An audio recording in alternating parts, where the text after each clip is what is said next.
Hey, welcome back. We're back on this Jeep Grand Cherokee today. It's like a 2011 or 2012. I don't even know what year it is. Last time I worked on it, I pulled the drive shaft out of it. Drive shaft, I was going to replace a hanger bearing, but the front CV part of the drive shaft was bad. I ordered another one. Spent way too much money on it.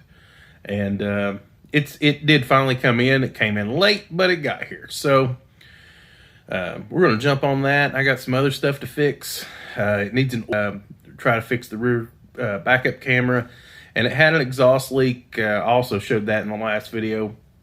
It's got a bulb fitting. I don't really know what they're called for the exhaust, and somebody replaced the cats, and they just don't quite seal up. I may just take that out and have them weld it up at the exhaust shop. I'm gonna take it to the exhaust shop though and let them look at it and see if that's something that they can expand and make work, or if they're like, yeah, you gotta weld that up. So I just don't know enough about it to make a wise decision at this point. So we'll just get after it and let's see what we can do. Also, I think we're going to start by looking at the new drive shaft just to make sure it's right. I hadn't opened the box yet. So the box is smaller than the drive shaft is. So unless it came in two pieces, which it might have, it's wrong. So I'm going to open it up. Let's see if it's right or wrong. I don't even know. Well, that ain't it. I don't know what it fits, but it don't fit this Cherokee, so what a pain. Let me see what else I can find. All right, so I've been on the interwebs for a while now. I have looked up so much stuff about this drive shaft, and while I was actually inspecting it, it has two CV joints. The second CV joint is also bad. So I thought, well, let's see if I could get a brand new one again from somebody else. Everybody basically lists the same part number that I already have. That we already know that's not going to work. I called Chrysler. I thought I'll bite the bullet. Let's see if I can get one from Chrysler. Chrysler says they're on back order, 60 to 90 days. I ain't got time for 60 to 90 days. I need to get this thing sold while people got money. Also, it's $1,100. What's up? Why can't we just use U-joints? U-joints work great for decades. And all of a sudden, we got to go to this CV junk. But anyways, so that's not an option. So I started doing some more Googling. There used to be a drive shaft shop in Knoxville. I called them.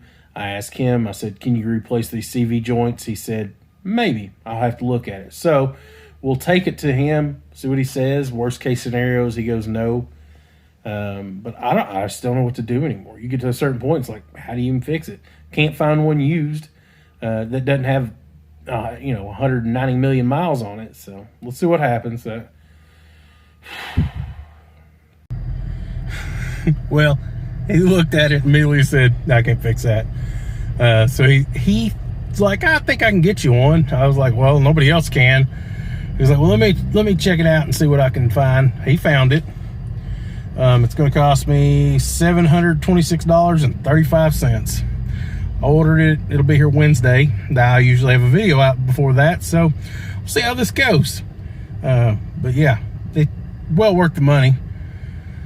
So whatever, we got it. It's on its way. They ran the VIN to make sure it's the right one. Blah blah blah. I'm glad I came here. This place is super nice too. I'm gonna show you all the outside of the building. And basically, just remember, we're in the hood, but the outside, this building is amazing. This place is super cool. Carbon fiber drive shaft. Look at these massive things. All right, well, while we're waiting on the drive shaft, I'm going to see if I can install this backup camera. I got it at the junkyard when I was there, I don't know, 3 weeks ago or whatever. The housing itself is different for sure, but it just screws in. So I'm going to open this up and take this one out. We'll see if they're the same. This one may not even work. I have no idea. I mean, it was at a junkyard. So I'm going to give it a shot and see how it goes.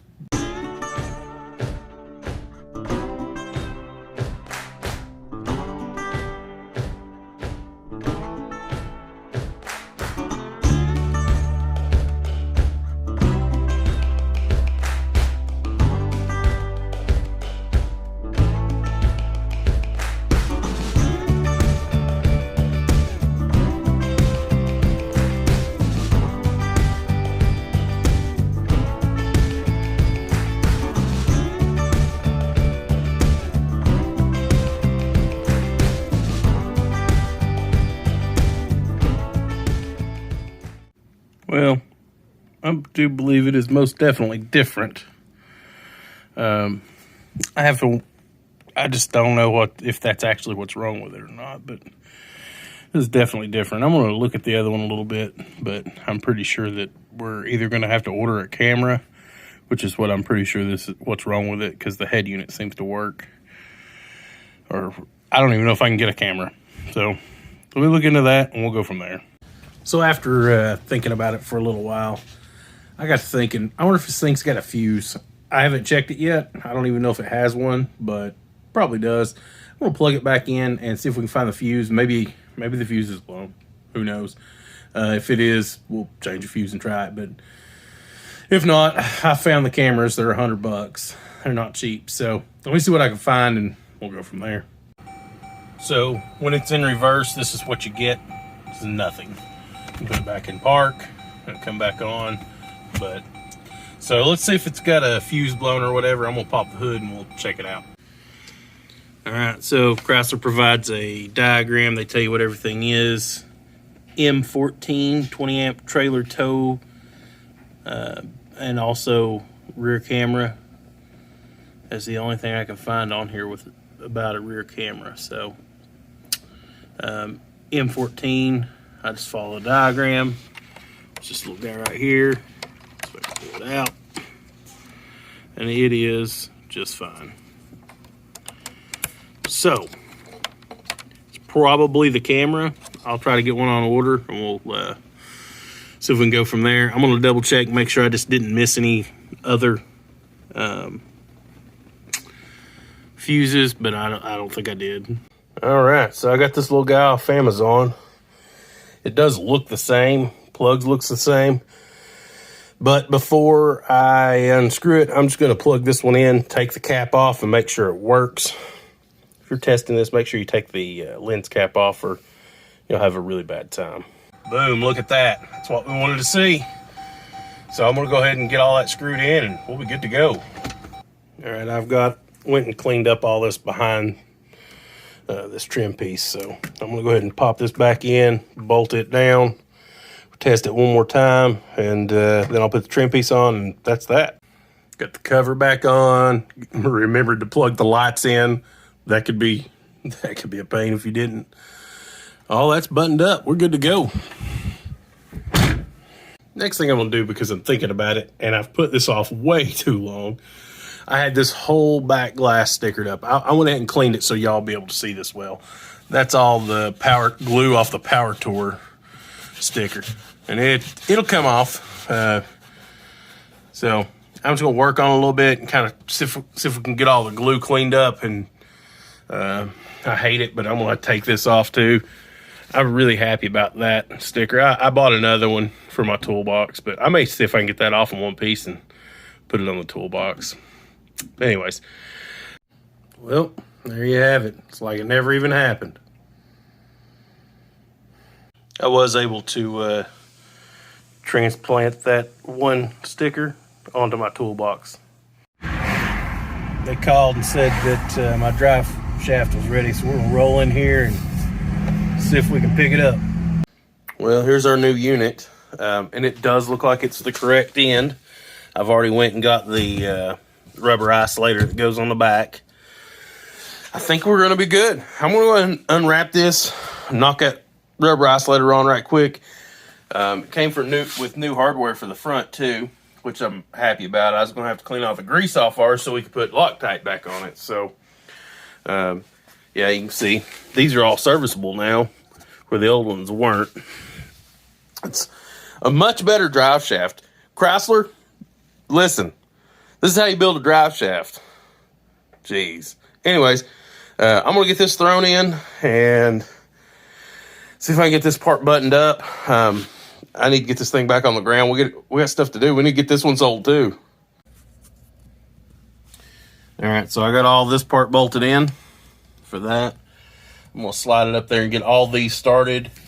Then I'm gonna start the carrier bearing and see if I can get the front part up onto the transmission way up there. And just loosely get it all in, and then I'll go back and tighten it all. And I'll show you kind of when it's done. It's terrible to shoot a video under here. I did put Loctite on all this, and I'm going to put Loctite on everything. So it all gets Loctite. All of it. It had Loctite before or something similar. So that's what we're going to put back on it. All right, I got her all Loctited down. So 3 of these bolts have red Loctite on them, so I feel sorry for the next guy. And everything, all the bolts got blue Loctite at least, so we're all in. I'm going to throw the heat shields back in, see if I can get this exhaust rehung, and we'll call this done. All right, we got all the exhaust is rehung.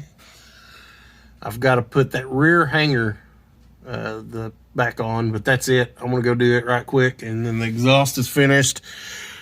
And there we have it all the way back.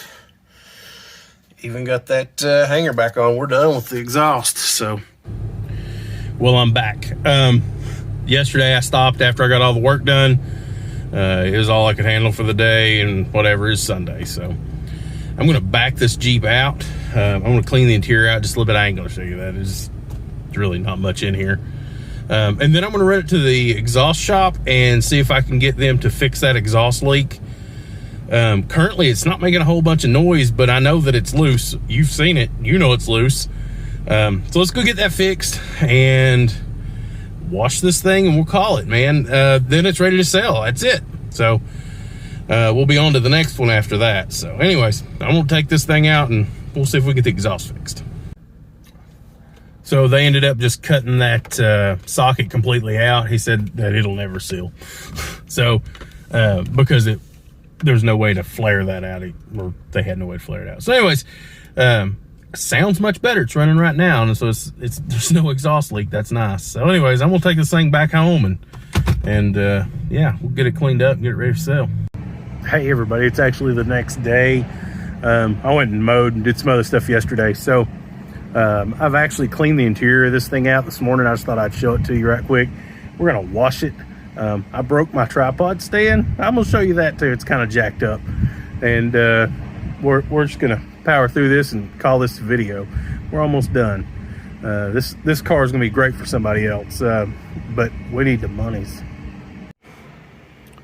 So I went through and cleaned all the leather, conditioned it, wiped everything down. We vacuumed. I cleaned all the interior glass as well. There's a leather cleaner and stuff I used. I wouldn't suggest it, but I mean, it works. But I've had it for a while, but it's just okay. But anyways, let's wash this thing and get it done. I'll show y'all my poor ghetto tripod stand. I have to use that just to even hold it up sideways now. So this video footage is going to be sideways. Sorry about it. Also, the only soap I had left was what was in my spray cannon.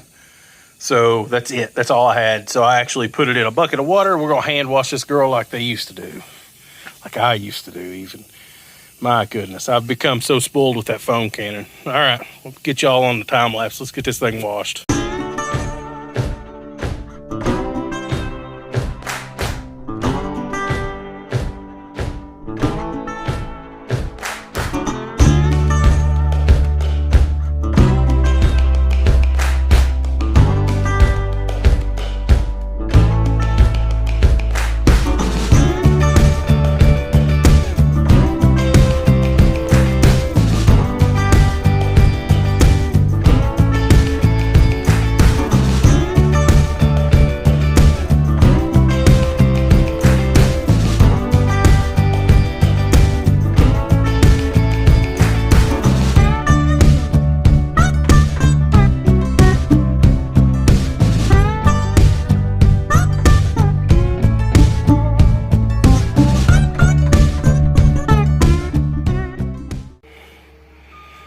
All right, this is all cleaned up. Put the tire shine on.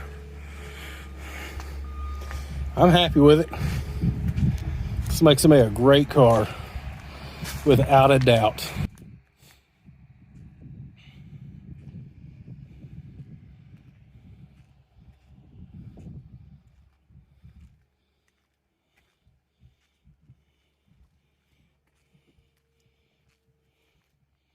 I did wipe all the door jambs down too, but I didn't record any of that because it's just door jambs. Well, thanks for watching. I do appreciate it. If you've made it this far, if you would hit the thumbs up button, I'd appreciate it. It helps YouTube know I'm, an alright kind of guy. So anyways, I'm gonna get this edited and get it out to you because it's Tuesday. That's what I'm always doing is the last minute sort of stuff. So anyways, catch y'all next week.